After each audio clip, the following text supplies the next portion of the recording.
Next, we will demonstrate the Ceylon stitch. We can see that there are 2 lines on the outer border here. We will use backstitch on these 2 lines. Let's demonstrate it.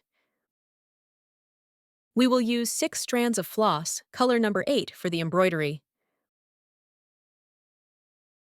We bring the needle through along the outermost line here. Stitch 8 evenly sized back stitches.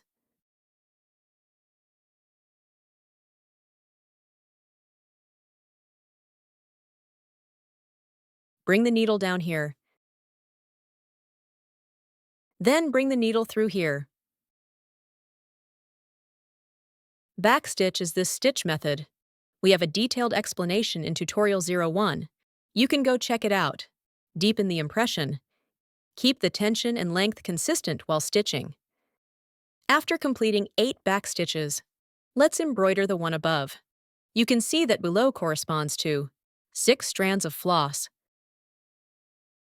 We will also embroider 6 back stitches on this. Bring the needle through here. Pay attention while stitching. Keep the floss in the center position of the back stitch.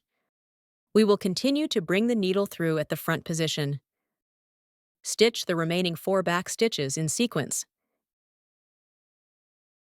After finishing the back stitch on top, we will also stitch 8 back stitches here.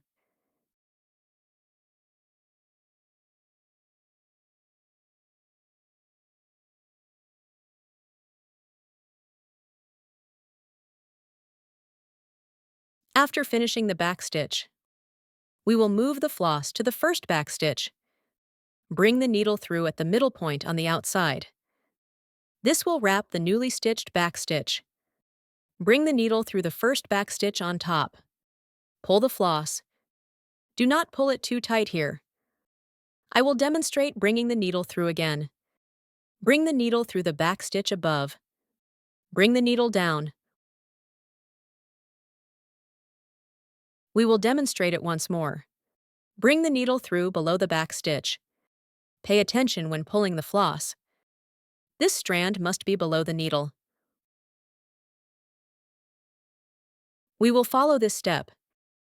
Complete the remaining pattern behind it. Be careful not to pull the floss too tight. Maintain a consistent balance of tension.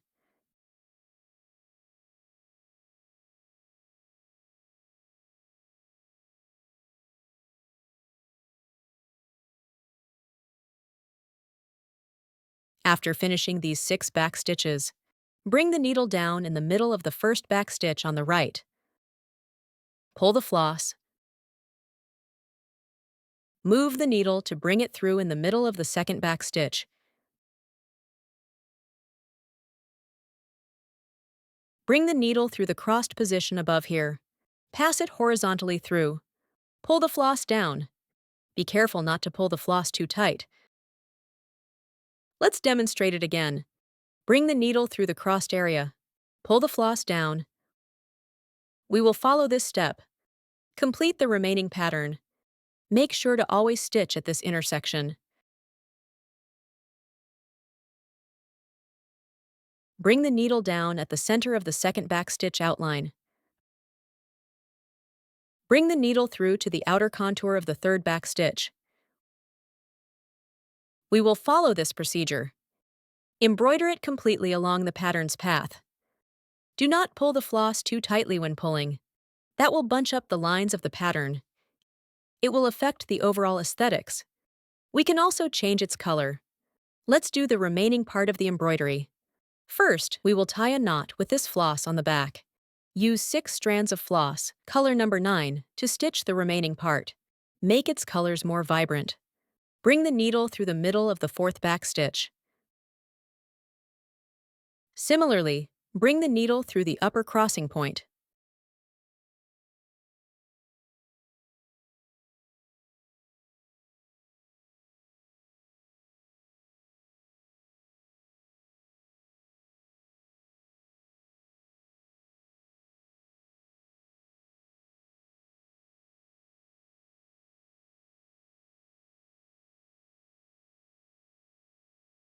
Bring the needle through below the first strand of floss.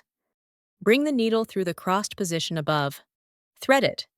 Then bring the needle down to the original position. Let me demonstrate it again. Bring the needle through below the vertical line.